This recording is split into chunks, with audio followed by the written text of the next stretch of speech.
وہاں سے لے کے ٹھوڑی کے نیچے تک۔ اگلی چیز بڑی پتہ کی ہے جو بتانے لگا ہوں، ایک کان کی لو سے لے کے دوسرے کان کی لو تک یہ درمیان میں آنے والا سارے کا سارا چہرہ ہے، اس میں سے ذرا برابر جگہ بھی خشک رہ گئی تو آپ کا وضو نہیں ہوا، صاحب احتیاط نہیں کی جاتی۔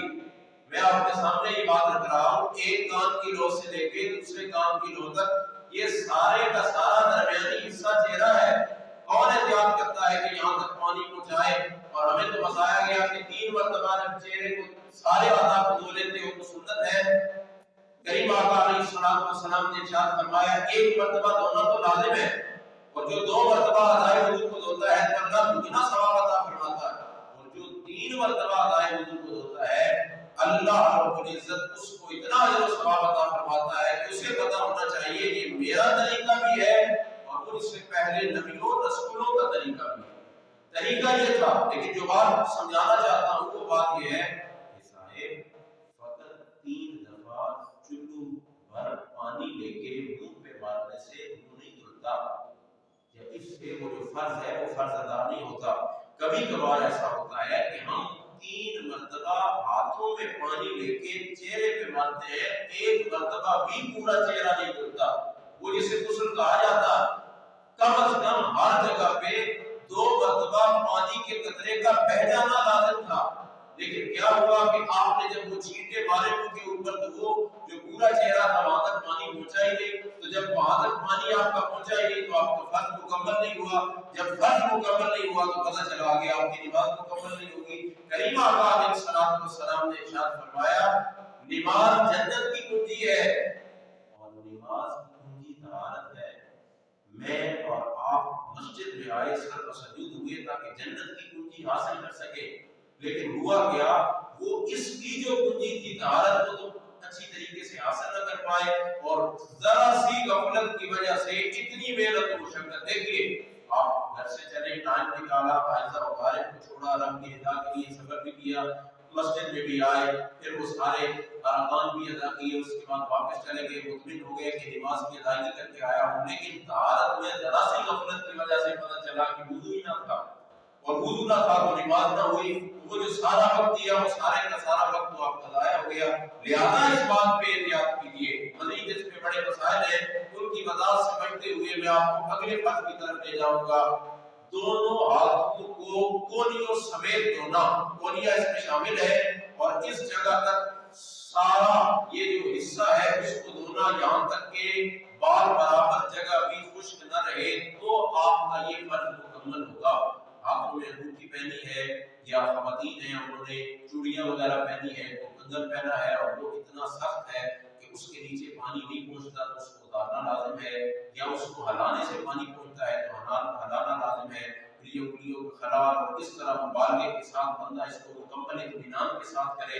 اور ایسا بھی نہیں ہے کہ جیسا رسم و رواج بن گیا ہے کہ یوں چلو بھر پانی لیا ہاتھ میں اور اس کو یوں آگے بہا دیا، وہ سیدھی سائڈ پہ تو شاید پہنچا لیکن پچھلی سائڈ پہ نہیں پہنچا، یا پہنچ بھی گیا تو اس نے مکمل احاطہ نہیں کیا، کہ بہت سی ایسی جگہ تھی جو خشک رہ گئی۔ آج کل بڑی سہولت ہے، پانی بڑا وافر مقدار میں ہے، نل کے نیچے اپنے بازو کو رکھیے، دوسرے ہاتھ کو استعمال کر کے اس پہ پانی کو پائیے اور اچھے طریقے سے طہارت کو حاصل کیجیے، اور پھر آئیے اور نماز کی طرف، اگلے فرض کی طرف میں اور آپ پڑھتے ہیں۔ سر کا چوتھائی حصے کا مسح کرنا وضو کے فرائض میں سے تیسرے فرض کا درجہ رکھتا ہے۔ آپ نے اپنے ہاتھ کو تر کر لیا ہے، اس تر ہاتھ کو اب اپنے سر پہ مارنا ہے۔ چوتھائی سر کا مسح کرنا فرض کا درجہ رکھتا ہے، پورے سر کا مسح کرنا سنت کا درجہ رکھتا ہے۔ کسی نے چوتھائی سر کا مسح بھی کر لیا ہے تو بھی فرض ادا ہو جائے گا۔ لازم نہیں ہے کہ بال سر پہ موجود ہوں گے تو ہی آپ نے سر کا مسح کرنا ہے، بال موجود نہیں ہے تو بھی آپ نے سر کا مسح کرنا ہے، اور ایسا بھی نہیں ہے کہ سر کا وہ حصہ جہاں پہ عمومی طور پہ بال موجود ہوتے ہیں اسے سر کہا جاتا ہے، وہاں پہ کوئی مسح کرے گا تو مسح نہیں ہوگا، وہاں پر بھی مسح کرنے سے آپ کا مسح ادا ہو جاتا ہے۔ مکمل طریقے سے، خوبصورت طریقے سے اس فرض کو بھی مکمل کیجیے۔ پھر بڑھیے چوتھے فرض کی طرف، اور پاؤں کو دھونا، اس میں بھی ایسا ہی ہے، کسی نے کوئی دھاگا باندھا ہے، کوئی چھلا وغیرہ پہنا ہے، کوئی ایسی چیز ہے خواتین نے گھر میں پہنی ہے، انہیں یہ مسئلہ سمجھایا جائے کہ اس کو اتارنا لازم ہے، اور اتار کے اچھے طریقے سے سارے پاؤں تک پانی پہنچانا، اور ٹخنے اس میں شامل ہے۔ سارے کے سارے پاؤں کو آپ دھو چکے ہیں، آپ کا وضو مکمل ہو چکا ہے، آپ نماز کی طرف بڑھ سکتے ہیں۔ دوسری چیز جسے طہارت میں میں نے آپ کو بتایا کہ کپڑوں کا پاک ہونا لازم ہے۔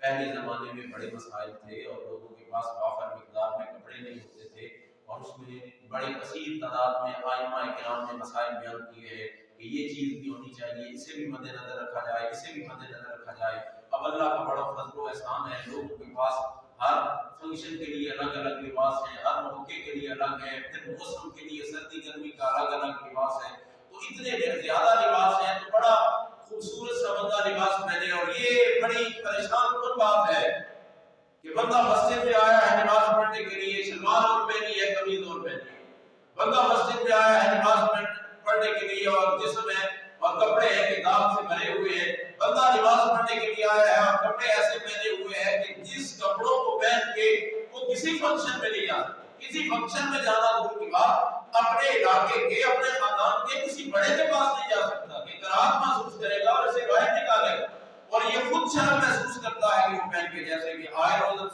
سوشل میڈیا پہ دیکھتے ہیں کہ وہ پوسٹ وائرل ہو رہی ہوتی ہے۔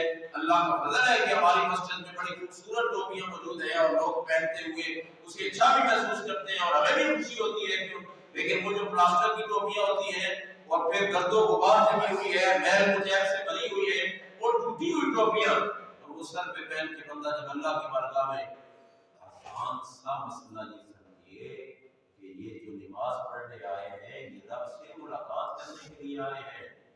بندے کو دیکھنا چاہیے کہ علاقے کے رئیس سے ملنے جاتا ہوں تو کیسے بن ٹھن کے جاتا ہوں، تو اپنے خالق و مالک سے ملنے کے لیے جا رہا ہوں تو کیسے تیاری کر کے جانی چاہیے۔ ایسے نہ ہو کہ آپ نے ٹوپی اور کچھ پہنا ہوا ہے، کپڑے اور طریقے کے پہنے ہوئے، شلوار اور ہے، قمیض اور ہے، اور ایسے اٹھ کے آگے ہیں، نہ رب کی بارگاہ میں آ رہے ہو، رب کی بارگاہ میں کھڑے ہونے کے سے پہلے ساری چیزوں کو مدد خاطر رکھا جائے اور پھر کھڑا ہوا جائے کہ اب رب کی بندگی کرنے لگا ہو۔ کپڑوں کا پاک ہونا، کپڑوں کی پاکیزگی میں ایک مسئلہ بڑا عام سمجھتا ہوں جو آپ کے سامنے رکھنا چاہتا ہوں۔ آج کل چونکہ جدید سائنسی دور ہے اور واشنگ مشین میں کپڑے دھلتے ہیں، ہوتا یہ ہے سارے کے سارے کپڑے پاک ہیں، ایک کپڑا ناپاک ہے جس پہ غلاظت لگی ہے۔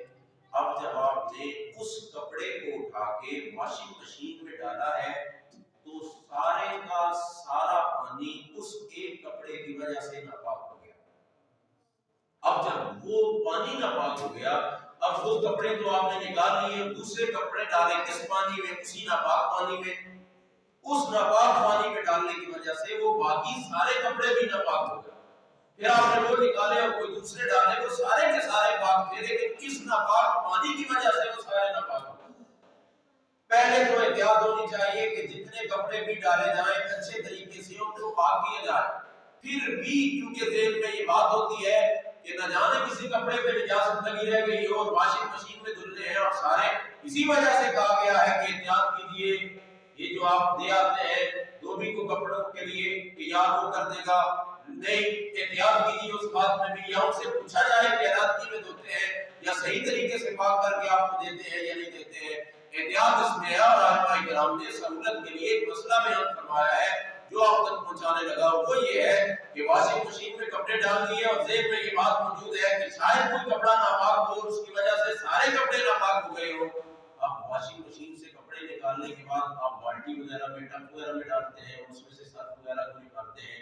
جب یہ عمل کیا جا رہا ہو تو نل کو کھلا رہنے دیجیے، ٹوٹی کو کھلا رہنے دیجیے اور پانی کو چلتے رہنا دیجیے، اور اس میں کم از کم 3 مرتبہ اچھے طریقے سے کپڑوں کو نکالیے، نچوڑیے، پھر اس میں ڈالیے، پھر نکالیے، پھر جب 3 مرتبہ مکمل ہو گئے، یہ پانی بہتے پانی کے حکم میں آئے گا، جیسے دریا کا حکم ہے، جیسے چلتی نہر کا حکم ہے، یا بڑے حوض کا حکم ہے کہ اس کا پانی پاک ہوتا ہے، اسی طرح اس پانی کا حکم بھی پاکی کی صورت میں آئے گا۔ آپ کے وہ سارے کے سارے کپڑے پاک ہو جائیں گے۔ بڑی احتیاط کے ساتھ خواتین کو اس مسئلے کی وضاحت بتائیے تاکہ آپ صاف ستھرے اور پاکیزہ کپڑوں کے ساتھ مسجد میں آئیں اور اپنی نماز کی ادائیگی کیجیے۔ اگلی چیز جو ہے وہ جگہ کا پاک ہونا ہے۔ عمومی طور پہ اب کیونکہ بڑی سہولت ہے اور اتنے وہ والے سفر بھی نہیں رہتے، دور دراز علاقوں میں جانا اور سارے معاملات، اور جگہ جگہ پہ اللہ کا فضل ہے مساجد بنی ہوئی ہیں، گھر میں بھی ایک مخصوص جگہ مقرر کر دی جاتی ہے، اور اگر کوئی مخصوص جگہ مقرر نہیں کی ہے تو مخصوص جگہ کو مقرر کیجیے تاکہ پتہ ہو کہ یہ نماز کی جگہ ہے، اس جگہ کی پاکیزگی کا صحیح طریقے سے خیال ہو۔ اور ایک اور چیز بڑی عام ہوتی ہے کہ جب ایسی کوئی جگہ بن جاتی ہے تو گھر میں چھوٹے بچوں اور بچیوں کو پتہ چل جاتا ہے کہ کبھی نماز بھی ادا کرنی ہے، اور اگر گھر میں ایسا پاکیزہ ماحول بن جائے تو آپ نے دیکھا ہوگا کہ ماں کھڑی ہوتی ہے جب نماز میں تو چھوٹی سی بچی بھی تو ساتھ اپنا دوپٹہ لے کے کھڑی ہو جاتی ہے کہ ماں میں نے بھی سجدہ کرنا ہے، یا میری کوئی غلطی ہوگی وہ میری طرف نظر رحمت نہیں فرماتا ہوگا، لیکن میری وجہ سے جو ساتھ چھوٹا بچہ کھڑا ہوا ہے اور میرے سجدے کے ساتھ اس نے سجدہ کیا ہے، اس کی وجہ سے مجھے بے بھی نظر رحمت فرماتا ہے۔ وہ جب میں اٹھاتا ہوں ہاں وہ میری طرف نظر رحمت نہیں فرماتا کہ زندگی ایسی گزاری ہے، لیکن میرے ہاتھ اٹھنے کی وجہ سے جو چھوٹا بچہ بھی ہاتھ اٹھاتا ہے اس کی طرف جو نظر رحمت فرماتا ہے۔ تو احتیاط کیجیے اور اس بات کو بھی ملوک خاطر رکھیے کہ گھر میں کوئی ایسی جگہ ضرور ہو۔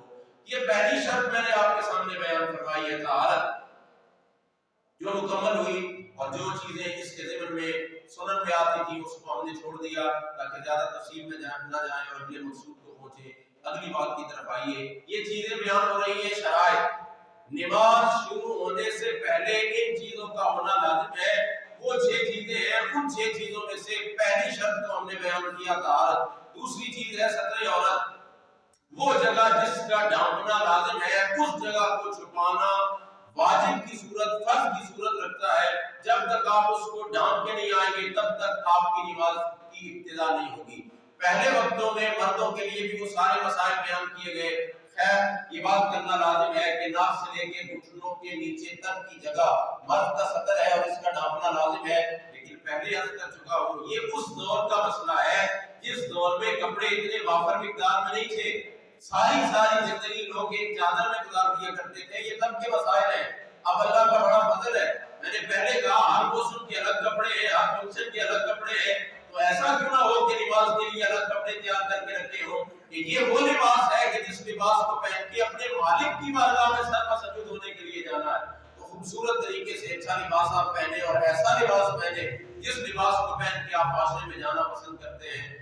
اور مرد کے لیے تو کیونکہ عمومی طور پہ یہ سارے مسائل کے کپڑے ایسے بنے ہوئے ہیں کہ ہم اسی طریقے سے پہن کے آتے ہیں، تو وہ سارے مسائل باریکی کے جو ائمہ فقہاء نے بیان کیے ہیں میں ان کی طرف گئے بغیر اس مسئلے کی طرف آنا ضروری سمجھوں گا کہ عورت کے ستر کو سمجھا جائے، صرف اور صرف چہرہ، یہ جو سامنے والی چیز سامنے کا منہ ہے جسے میں نے آپ کو طہارت کے مسئلے میں بیان فرمایا کہ جہاں سے بال شروع ہوتے ہیں وہاں سے لے کے ٹھوڑی کے نیچے تک اور ایک کان کی لو سے دوسرے کان کی لو تک، اور یہ بات یاد رکھیے کہ عورت کی گردن یہ گلا یہ پردے میں شامل ہے، اس کے کان پردے میں شامل ہے، اس کے سر کے بال پردے میں شامل ہے، پھر آپ جب ہاتھوں کی بات کرتے ہیں تو یہ فقط ہتھیلیاں سامنے ہو، یہ جو کلائیاں ہیں یہ پردے میں شامل ہے، اسی طرح جو پاؤں ہے اس میں جب آپ جاتے ہیں تو ٹخنے پردے میں شامل ہے۔ ایک مسئلہ عرض کرنا ضروری سمجھوں گا، استاد محترم ایک مسئلہ سمجھا رہے تھے، بات یہ چلی کہ جماعت کھڑی ہو گئی، آپ گھر سے نکلے اور آپ کو پتا ہے کہ اگر دوڑ کے جاؤں گا تو تکبیر اولیٰ کو پالوں گا، اگر آرام سے چل کے جاتا ہوں تو تکبیر اولیٰ رہ جاتی ہے، کیا کیا جائے؟ فرمایا حکم یہی ہے آرام سے چل کے جاؤ، تکبیر اولیٰ رہتی ہے تو رہ جائے، رکعت اول رہتی ہے تو رہ جائے، جتنی نماز ملی ہے اپنی نماز کو پڑھ لو جماعت کے ساتھ اور باقی علیحدگی میں ادا کر لو، دوڑ کے نہیں جا سکتے۔ پھر استاد محترم نے اس مسئلے کے ساتھ ایک مسئلہ سمجھایا، انہوں نے فرمایا یہ بات یاد رکھو، یہ جو نماز سکھائی گئی ہے یہ فقط نماز کی وجہ سے نہیں سکھائی گئی ہے، یہ ساری زندگی کے لیے سکھائی گئی ہے۔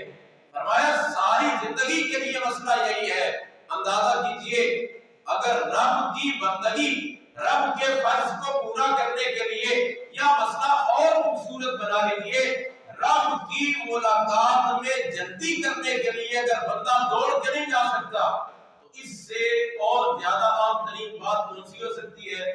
فرمایا باقی چیزوں کی اہمیت ہی کوئی نہیں، سب سے زیادہ اہمیت تو اس کی تھی کہ بندہ رب سے ملاقات کے لیے آیا۔ جب اس موقع پہ آرام سے چل کے آنے کا حکم ہے تو پتہ یہ چلا کہ ساری زندگی زندگی آرام کے ساتھ چلنے کا حکم ہے اور جلد بازی سے منع کیا گیا ہے۔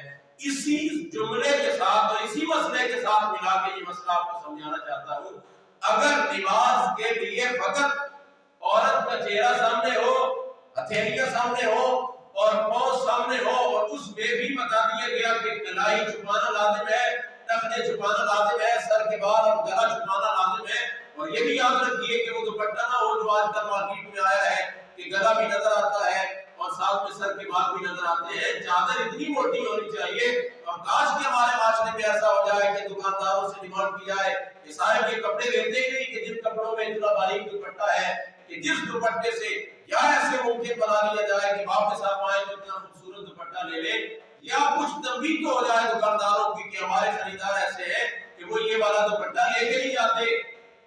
میں ہر مسئلہ یہ کرنا چاہتا ہوں، اگر نماز کے اندر سر کے بالوں کو چھپانا لازم ہے تو نماز کے باہر بدرجہ اولا لازم ہے۔ نماز کے اندر اگر یہ کلائیاں چھپانا لازم ہے تو نماز کے باہر بدرجہ اولا لازم ہے۔ یہ ساری زندگی سکھائی گئی ہے۔ اگر نماز کے اندر آپ کو ٹخنے چھپانا لازم ہے تو پتہ چلا ساری زندگی بدرجہ اولا چھپانا لازم ہے۔ یہ ہو گیا صدر، کسی مسئلے کو بڑھائیں گے تو بات آگے چلی جائے گی۔ اگلی بات کی طرف آئیے، نماز کی تیسری شرط۔ ہم نے طہارت کو سیکھا، صدر عورت کو، اب آ گیا استقبال قبلہ۔ اب کیونکہ جدید سائنسی دور ہے، وہ جو پہلے کے مسائل تھے کہ کیسے سمت کو تلاش کیا جائے، یا وہ دور بھی نہیں رہے کہ دور دراز علاقوں کے سفر ہو، یا ہم چلے جائیں کبھی صحرا میں سفر ہوتے تھے، جنگلوں میں نکل گئے تو کہیں جنگلوں سے گزرا جا رہا ہے، کہیں بیابانوں سے گزرا جا رہا ہے کہ کوئی بتانے والا بھی نہیں ہے اور کوئی مسجد بھی نہیں بنی ہے۔ کاش کہ کوئی وقت ایسا واپس آئے۔ ابھی کل آپ کو پتا ہے کہ یوم پاکستان ہے اور اس پہ پریڈ بھی ہوگی اور خالد ٹینک بھی نکالا جائے گا، درار ٹینک بھی نکالا جائے گا اور ابابیل اور حطب بھی نکالے جائیں گے اور دنیا کو دکھایا جائے گا۔ لیکن کاش کبھی ایسا ہو کہ ان سارے ٹینکوں اور میزائلوں کو کبھی جہاد کے لیے استعمال کر لیا جائے۔ وہ بڑا عام ترین فرض ہے، اور غزہ کا بچہ بچہ مسلمانوں کی طرف اور پاکستانیوں کے لیے تو کتنے پیغام آ چکے ہیں، میں اور آپ شاید سوچتے ہیں تو حیران ہو جاتے ہیں، اور پھر وہ بچوں کی دل دہلا دینے والی ویڈیو سامنے آتی ہے، بندہ مزید پریشان ہو جاتا ہے۔ اللہ رب العزت امت مسلمہ میں جذبہ جہاد پیدا فرمائے۔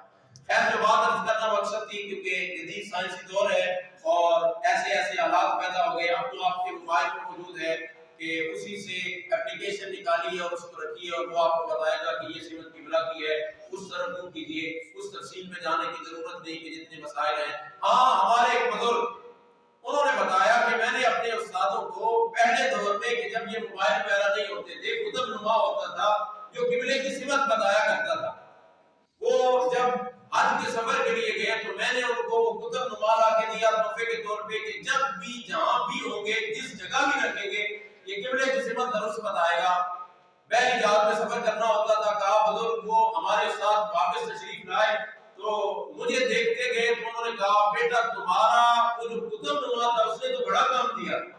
میں جہاں بھی گیا حتیٰ کہ جہاز میں بھی اس نے قبلہ کی سمت درست بتائی ہے، اور میں نے اسے دیکھ کے اپنی نماز کو صحیح طریقے سے ادا کیا اور وقت پہ ادا کیا ہے۔ یہ بات جس وجہ سے کی ہے وہ وجہ اگلی ہے۔ وہ بزرگ فرماتے ہیں مجھے استادوں نے ایک جملہ کہا تھا کہ بیٹا بندے کے دل کو اس قطب نما کی طرح ہی ہونا چاہیے کہ جیسے یہ قطب نما جہاں ہوتا ہے مالک کی راہ دکھاتا ہے، ایسے ہی بندے کا دل جہاں بھی موجود ہو اس کو اپنے محبوب کی یاد میں مصروف رہنا چاہیے اور فقط اسی طرف توجہ ہونی چاہیے۔ استقبال قبلہ ہم نے سمجھا، وقت میں بڑے مسائل ہیں، لیکن اب کیونکہ آپ دیکھتے ہیں دائمی نقشہ جات لگے ہوئے ہیں اور اس میں بھی بڑی آسانیاں پیدا کر دی گئی ہیں، اور مساجد میں وقت ہوتا ہے، اذان ہے، سارے معاملات ہیں، موبائل میں اپلیکیشنز آ گئی ہیں، ان مسائل کی ڈیٹیل میں جانے کی بھی ضرورت نہیں ہے۔ اگلی شرط کی طرف آئیے، نیت۔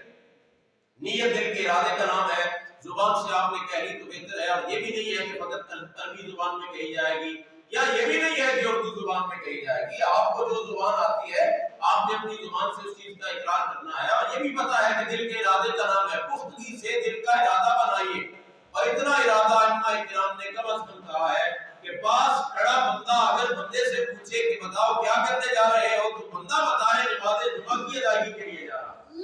اور یہ بھی نہیں ہے کہ آپ نے جب گھر سے نکلے تو تو نماز جمعہ کی ادائیگی اور نیت بھی نماز جمعہ کی ہے، زبان سے آپ نے بول دیا کہ نماز ظہر کی 2 رکعتیں 4 رکعتیں پڑھ رہا ہوں، تو اس سے کیا خلل پیدا ہو جائے گا؟ خلل پیدا نہیں ہوگا۔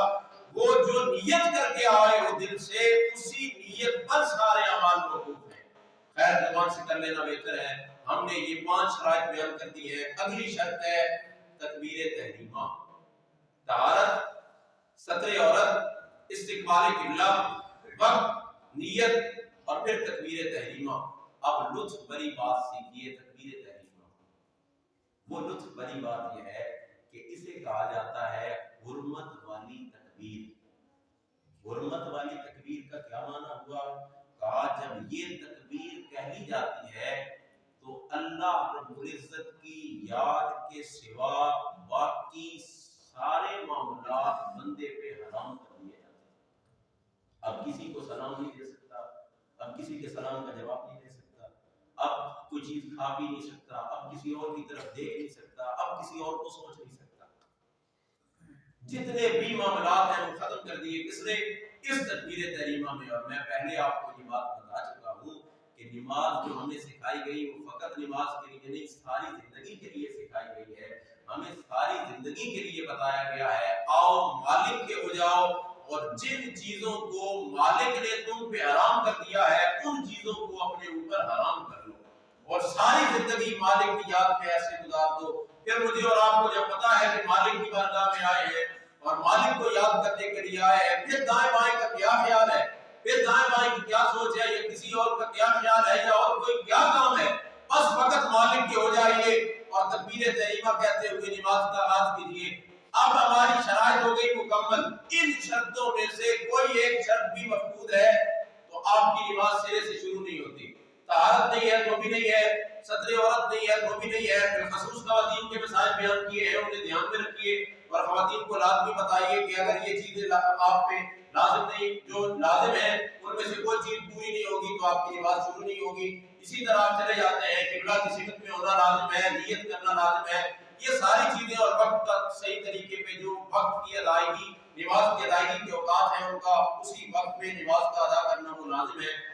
وقت گزر جائے گا، یہ وقت سے پہلے ادا کریں گے تو آپ کی نماز نہیں ہوگی۔ یہ ساری چیزیں آپ نے ملحوظ خاطر رکھتے ہوئے تکبیر تحریمہ کہی ہے تو نماز کا آغاز ہے۔ اب 7 چیزیں وہ ہیں کہ جو نماز کے اندر لازم ہیں، اگر وہ نہیں ہوں گے تو آپ کی نماز سرے سے ہوگی نہیں۔ انہیں کہا جاتا ہے فرائض نماز۔ اس کے علاوہ واجبات نماز ہے کہ اگر وہ نہ پائے جائیں یا ان میں سے کوئی ایک رہ جائے تو پھر سجدہ سہو لازم ہوتا ہے۔ اگر سجدہ سہو نہ کیا تو پھر آپ کی نماز مکروہ تحریمی اور واجب الاعادہ ہوتی ہے کہ اس کو وقت کے اندر لوٹا دینا واجب کا درجہ رکھتا ہے۔ آپ کو وقت کے اوپر لازم ہے کہ اس نماز کو دوبارہ لوٹایا جائے۔ پھر جو سنن کی بات ہے اور مستحبات ہیں ان باتوں کی طرف جائیں گے تو ٹائم کافی آگے چلا جائے گا۔ خیر اس بات کی طرف آئیے کہ فرائض نماز کیا ہے۔ فرائض نماز میں سے پہلا فرض وہی بیان کیا گیا، پھر تکبیر تحریمہ، کیونکہ ملے ہوئے ہیں شرائط اور فرائض، اور یہ تکبیر ایسی ہے جو بڑی خاص ہے۔ میں نے آپ کو پہلے بیان کر دیا حرمت والی تکبیر، شرائط میں بھی بیان کیا گیا اور پھر اسی تکبیر کو فرائض میں بھی بیان کیا گیا کہ فرض ہے کہ بندہ تکبیر تحریمہ کہے۔ باقی اس میں ہاتھوں کو اٹھانا یہ سنت امر ہے، اٹھا لیجئے، اچھا ہے، کانوں کی لغت کیجئے، سنت طریقہ وہ سارا سیکھیں گے تو اس میں وہ ساری بات آ جائے گی اور ساری بات آ جائے گی۔ خیر فرض اتنا ہے کہ آپ نے تکبیر کہہ دی اور اس صورت میں کہہ دی کہ باقی ساری چیزوں سے ماورا ہو گئے، ہر چیز کو چھوڑ دیا اور آپ مالک کے ہو گئے۔ اور تکبیر میں لفظ اللہ اکبر کا ہونا واجب کا درجہ رکھتا ہے۔ کسی اور سے الرحمن الرحیم کہہ کے بھی آپ نماز کو شروع کریں گے تو واجب آپ کا ادا نہیں ہوگا، نماز آپ کی شروع ہو جائے گی، آپ میں سجدہ صاحب لازم ہو جائے گا۔ اللہ اکبر کہیے، واجب کو ادا کیجیے اور نماز کا آغاز کیجیے، مالک کے سامنے کھڑے ہو جائیے۔ اب میں اور آپ سوچیں اور کبھی سوچ میں پڑ جائیں کہ یار ہم اس لائق ہیں کہ مالک کے سامنے کھڑے ہو جائیں۔ قسم بخدا بندہ یہ ساری چیز سوچ کے مالک کے سامنے آئے کہ زندگی کیسے گزاری ہے تو بندہ اس بات پہ یقین کر لیتا ہے کہ اس قابل نہیں ہوں کہ مالک کے سامنے کھڑا ہو جاؤں. چلے ذہن بنائیے بروز قیامت ہو اور کریم آقا علیہ السلام نے ارشاد فرمایا کہ اللہ جب تک بندے سے یہ سوال نہیں کر لے گا اپنے سامنے سے ہلنے نہیں دے گا، جواب لے گا. بتا زندگی کے کہاں گزاری ہے، جوانی کہاں گزاری ہے. پھر سوال ہوگا بتا جو مال کمایا تھا کہاں سے کمایا ہے. پھر سوال ہوگا جو مال کمایا تھا کہاں پہ خرچ کیا ہے. اور پھر سوال ہوگا جتنا علم دیا تھا اس پہ کتنا عمل کر کے آیا ہے. بندہ سوچے کہ رب ہے اور بروز قیامت وہ جبار قہار کسی کے ساتھ موجود ہے تو کیا اس کے سامنے کھڑا ہو پاؤں گا؟ نہیں. تو ابھی سوچے بندہ کہ ہم کس کی بارگاہ میں جا رہے ہیں اور کھڑا ہونے کے لیے، اور وہ کتنا کریم ہے، وہ کتنا مہربان ہے، باوجود اس کے کہ ہم نے غلطیاں کی ہیں، باوجود اس کے کہ ہم نے کوتاہیاں کی ہیں، باوجود اس کے کہ گناہوں پہ گناہ کیے ہیں، اس کے باوجود بھی ہمیں اپنے سامنے کھڑا ہوتے ہوئے برداشت کرتا. اتنی کریمی کرتا ہے، اتنی مہربانی کرتا، اتنی مہربانی کرتا ہے کہ وہ ہمیں اپنے سامنے کھڑا کر لیتا. اور اسی بات پہ تو کچھ ہے، اور اس سے بڑا اعزاز کیا ہو سکتا ہے. آقا نے ارشاد فرمایا ہے ایک نماز سے دوسری نماز کے درمیان جتنے صغیرہ گناہ ہوتے ہیں اللہ دوسری نماز کا صدقہ سب کو معاف کر کے رکھ دیتا. فرمایا ایک جمعہ ادا کرتے ہو، ایک جمعے سے لے کے دوسرے جمعے تک درمیان میں جتنے صغیرہ گناہ ہوتے ہیں اللہ نماز جمعہ کی ادائیگی سے سارے صغیرہ گناہوں کو معاف کر دیتا. فرمایا ایک رمضان کے روزے رکھتے ہو، دوسرا رمضان آئے پھر روزے رکھتے ہو، اس درمیان پورا سال ہونے والے صغیرہ گناہوں کو اللہ رمضان کا صدقہ معاف کر کے رکھ دیتا ہے. کبیرہ گناہ الگ ہے کہ ان کی معافی مانگنا، توبہ استغفار کرنا، رجوع اللہ کرنا اس میں لازم ہے. خیر جو بات کر رہا تھا قیام ہے، اور یہ قیام فرض کا درجہ رکھتا ہے. کھڑے ہو جائیے مالک کے سامنے. آپ نے ہاتھوں کو کانوں تک اٹھایا اور اچھے طریقے سے یہ چھوٹی انگلی اور انگوٹھے کا ہلکا بنایا اور یوں اپنی اس کلائی کے سامنے اس کو رکھ لیا اور زیر ناف باندھ لیا. اب ایک مسئلہ کہنا ضروری سمجھوں گا. میں اس دفعہ دوبارہ سارے کچھ مسائل برائے اور بہار شریعت کا یہ مسئلہ جب نظر سے کبھی بھی گزرتا ہے تو رونگٹے کھڑے ہو جاتے ہیں. صاحب بہار شریعت نے اس مسئلے کو بیان فرمایا قیام لازم ہے، ہر صحت مند بندے پہ لازم ہے، اور وہ بندہ کہ جو زمین پہ سجدہ کرتا ہے اس پہ تو قیام لازم ہے، اور اتنی دیر کا لازم ہے جتنی دیر میں قرات لازم ہے. جتنی تعداد قرات کی فرض کا درجہ رکھتی ہے اتنا قیام بھی فرض کا درجہ رکھتا ہے. ذرا سی بیماری، چھوٹی سی چوٹ آ جانا، تھوڑا سا بخار ہو جانا اور بندہ کہتا ہے بیٹھ کے نماز پڑھنے کی اجازت ہے، بیٹھ کے نماز پڑھ لیتا ہوں، نماز نہیں ہوتی. جو مسئلہ رونگٹے کھڑے کر دیتا ہے وہ یہ مسئلہ ہے. انہوں نے فرمایا بندہ کھڑے نہیں ہو سکتا اکیلے، اگر ٹیک لگائے ستون کے ساتھ دیوار کے ساتھ تو کھڑا ہو سکتا ہے. فرمایا ٹیک لگائے کھڑے ہو کے نماز پڑھے، اس پہ کھڑا ہو کے نماز پڑھنا لازم ہے. اگلا مسئلہ بیان فرمایا عصا، لاٹھی، ڈنڈے کا سہارا لے کے بندہ کھڑا ہو سکتا ہے تو اس پہ لازم ہے کھڑے ہو کے نماز ادا کرے، وہ بیٹھ کے نماز نہیں پڑھ سکتا. تیسرا مسئلہ بیان فرمایا بندہ کسی دوسرے بندے کا سہارا لے کے کھڑا ہو کے نماز پڑھ سکتا ہے، اس پہ بھی لازم ہے کہ قیام کے ساتھ نماز پڑھے. اگر وہ بھی بیٹھ کے نماز پڑھے گا تو نماز نہیں ادا ہوگی. پھر اگلا مسئلہ بیان فرمایا وہ نمازیں جو ٹیک لگا کے دیوار کے ساتھ یا ستون کے ساتھ یا عصا کے ساتھ یا کسی بندے کے ساتھ وہ کھڑے ہو کے نماز پڑھ سکتے تھے، اس کے باوجود بیٹھ کے نمازیں پڑھی ہیں، ان نمازوں کا اعادہ کرنا فرض کا درجہ رکھتا ہے. فرمایا ساری دوبارہ نمازیں پڑھی جائیں اور ان نمازوں کو اٹھایا جائے. کتنے مسائل ایسے ہیں کہ جو ہم سیکھ نہیں پاتے اور کتنے مسائل ہیں جن کی طرف ہماری توجہ ہی نہیں ہوتی، اور بروز قیامت ان باتوں میں سوال کیا جائے گا کہ یہ مسئلہ سیکھنا کتنا آسان تھا. امام مسجد کے پاس جا سکتے تھے، کسی صاحب علم کے پاس آ سکتے تھے، باقی ساری چیزیں جو سرچ کرتے ہو انٹرنیٹ پہ، سوشل میڈیا پہ، تو یہ مسائل بھی تو سرچ کر کے سیکھے جا سکتے تو کیوں نہیں سیکھے. صاحب باریک بینی ہے اور مسائل ہے، اور یہ قیام فرض کا درجہ رکھتا ہے. آپ نے جن نمازوں میں نہیں کیا نمازیں نہیں ہوئی ہیں، اور آئندہ احتیاط کیجیے اور نماز جو قیام فرض ہے اس کو فرض سمجھتے ہوئے فرض کی ادائیگی صحیح آسان طریقے سے ادا کیجیے. اگلی بات کی طرف آئیے. قرات نماز کا تیسرا فرض ہے. کیا ہم بیان کر چکے ہیں اور ہم قرات کی طرف بڑھ گئے ہیں۔ قرات کس چیز کا نام ہے؟ ہر لفظ کو اس کے مخرج سے ادا کرنا، اس طریقے سے ادا کرنا کہ ہر لفظ دوسرے لفظ سے ممتاز ہو جائے، جدا جدا کر کے پڑھنا۔ میں اور آپ سوچ میں پڑ جائیں کہ کتنے لوگ ہیں کہ جنہوں نے فقط اتنی نماز صحیح تلفظ سے سیکھ لی ہے کہ اتنی قرات صحیح تلفظ سے سیکھ لی ہے کہ جتنی قرات کے بغیر نماز صحیح سے ہوتی کوئی نہیں۔ سورہ فاتحہ تو ہم نے پڑھنی ہے کیونکہ ہر آیت الگ ایک واجب کا درجہ رکھتی ہے، تو کیا ہم نے سورہ فاتحہ صحیح طریقے سے سیکھ لی ہے؟ صاحب زیادہ سورتیں نہ پڑھیں اگر آپ کو صحیح تلفظ سے نہیں آتی، قریب ہو جائیے تاکہ جو بعد میں بندے آ رہے ہیں ان کو جگہ ملتی جائے۔ بارش کا بھی موسم ہے، ایک دفعہ کھڑے ہو کے تھوڑے آگے ہو جائیں۔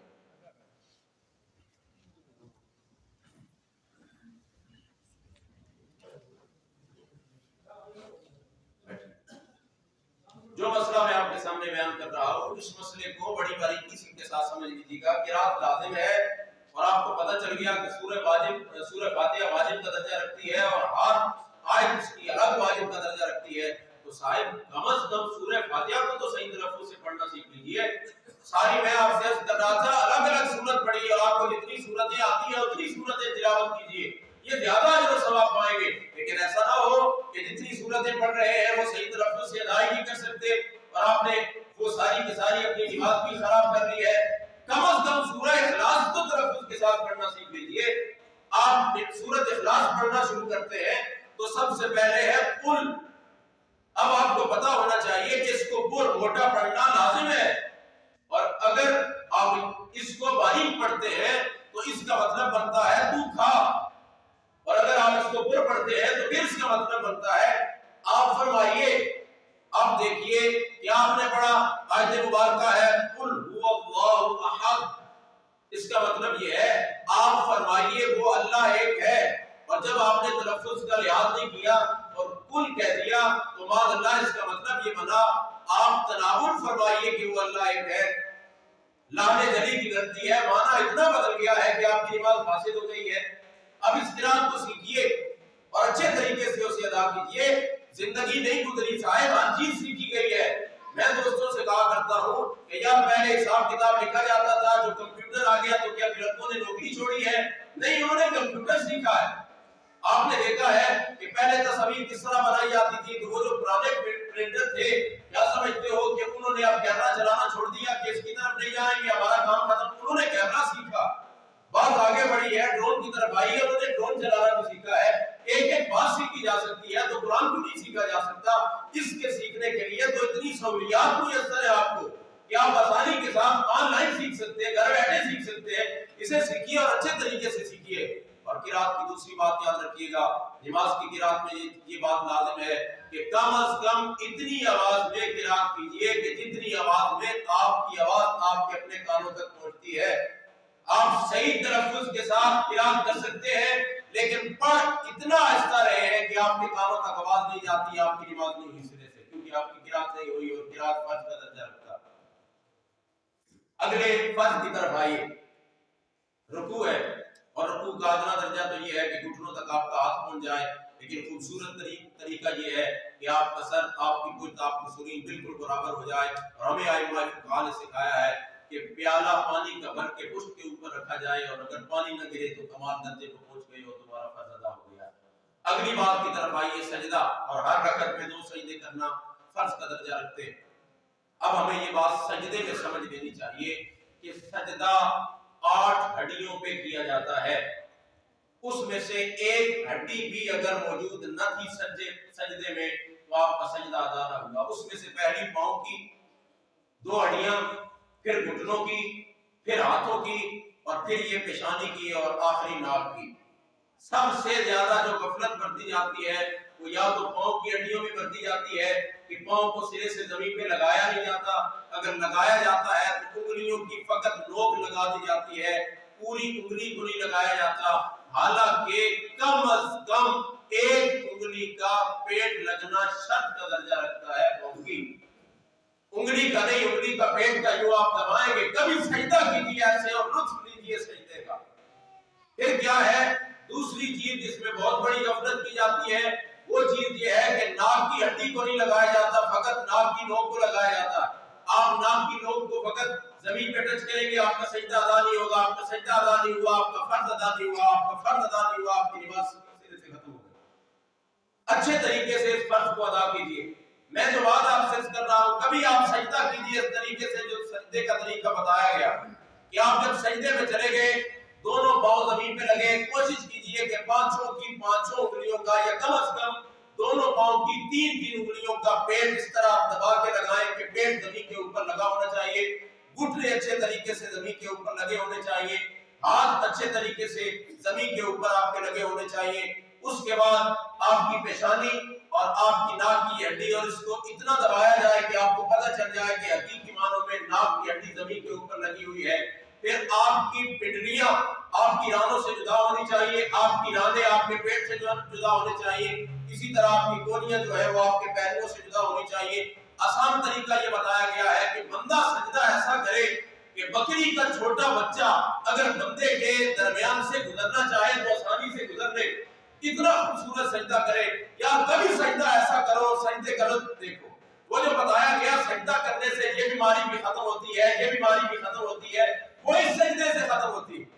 وہ جو بتایا گیا کہ وہ سر تک خون گردش نہیں کرتا ہے، جب سجدے میں جاتے ہو تو گردش کرتا ہے، وہ اس سجدے سے کرتا ہے۔ اور بڑی ہے وہ لذتیں الگ ہے، وہ چاشنی الگ ہے جو کریم آقا علیہ الصلوۃ والسلام نے ارشاد فرمایا بندہ رب کے سب سے زیادہ قریب اس وقت ہوتا ہے جب بندہ سجدے میں ہوتا ہے، اور فرمایا سجدے میں جا کے دعا زیادہ سے زیادہ کیا کرو۔ یہ چیز وہ جو لذت روحانی ہے وہ الگ ہے، لیکن وہ جو جسمانی آپ کو اس کا راحت و سکون ملے گا اور جو آپ کو صحت عطا کی جائے گی وہ ایک الگ فلسفہ ہے۔ اس طریقے سے خوبصورت طریقے سے سجدہ ادا کیجیے، اور ہر رکعت میں 2 سجدے کرنا فرض کا درجہ رکھتا ہے، قاعدہ اخیرہ آخری قاعدہ، اور اس میں بیٹھنا تشہد کی مقدار پڑھنا واجب کا درجہ رکھتا ہے، اور تشہد کی مقدار بیٹھنا فرض کا درجہ رکھتا ہے۔ اطمینان کے ساتھ بیٹھیے، جیسے کہ آپ جلسے میں بیٹھے، آپ نے ایک پاؤں کو کھڑا کر لیا اور دوسرے پاؤں کو بچھا لیا، اور جسے بچھایا اس کے اوپر آپ بیٹھ گئے، اور اتنی مقدار بیٹھے رہے کہ جتنی دیر میں تشہد مکمل کی جاتی ہے التحیات سے لے کے عبدہ و رسولہ تک، اتنی مقدار میں بیٹھنا فرض کا درجہ رکھتا ہے۔ اتنی مقدار آپ نے بیٹھ کے نہیں گزاری تو آپ کا فرض مکمل نہیں ہوا۔ آخری فرض ہے خروج بسرعہ، اپنی مرضی کے ساتھ نماز کے سارے فرائض کو مکمل کرنے کے بعد نماز سے خارج ہو جانا، یہ فرض کا درجہ رکھتا ہے۔ فرائض مکمل کیے، ہم نے شرائط کو مکمل کیا، واجبات الگ فلسفہ ہے، ان میں سے کوئی ایک بھی رہ جائے تو سجدہ صاف کرنا لازم ہو جاتا ہے۔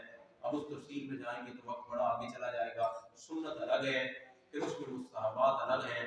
میں نے خطبہ میں ایک حدیث مبارکہ پڑھنے کا شرف حاصل کیا۔ آقا کریم علیہ الصلوۃ والسلام نے ارشاد فرمایا تھا صلو کما رأیتمونی اصلی، نماز ایسے ادا کرو جیسے مجھے نماز ادا کرتے ہوئے دیکھتے ہو۔ ہمیں پھر صحابہ نے بتایا کہ آقا نے ایسے نماز ادا کی ہے، ایسے نماز ادا کی ہے۔ نماز کے کمال درجے کو فقط وہی پہنچ سکتا ہے جو نماز کو ایسے ادا کرے کہ جیسے آقا نے نماز ادا کی ہے۔ اس کے بعد یہ ہم نے فقط 2 رکعت نماز فرض کی سیکھی ہے۔ اس کے بعد آپ سنت کی نماز میں جائیں گے، وہ ایک الگ باس ہے، وہ جو وتر واجب ہے، یا آپ نماز عیدین میں چلے جائیں گے، جنازہ میں چلے جائیں گے، اور باقی جو نماز نوافل ہیں، ابھی نماز تراویح آپ پڑھ رہے ہیں رمضان مبارک میں، یہ الگ باس ہے۔ اس کے علاوہ جو چیزیں نماز میں موجود ہیں، مکروہات نماز ہیں، مفسدات نماز ہیں، وہ ایک الگ باس ہے، ان باتوں کی طرف جائیں گے۔ یہ چیزیں بتانے کا مقصد و مدعا یہ ہے کہ اور بہت سے ایسے مسائل ہیں جو آج کے خطبہ جمعہ میں ہم بیان نہیں کر پائے، اور ان کا سیکھنا مجھ پہ اور آپ پہ لازم ہے۔ میں اور آپ جب تک ان کو صحیح طریقے سے نہیں سیکھیں گے اور اپنی نماز کو صحیح طریقے سے ادا نہیں کریں گے، ہماری نماز و بندگی نہیں ہوگی، تو بروز قیامت ہم سے سوال کیا جائے گا۔ باقی جہاں بہت سی چیزیں سیکھ لی جاتی ہیں، کوشش کیجئے اپنی نماز کو بہتر بنائیے، اور جب آپ کی نماز بہتر بن جائے، اپنے دوستوں کی، عزیز و اقارب کی، رشتہ داروں کی، بالخصوص گھر والوں کی، اور اس میں سے بھی بالخصوص کہوں گا خواتین کی نماز کو بہتر بنانے کا اہتمام کیجئے۔ ایک چیز کے بارے جہاں سوال ہوگا، اس دن کے بارے آقا نے فرمایا بروز قیامت سب سے پہلے نماز کے بارے میں سوال ہوگا۔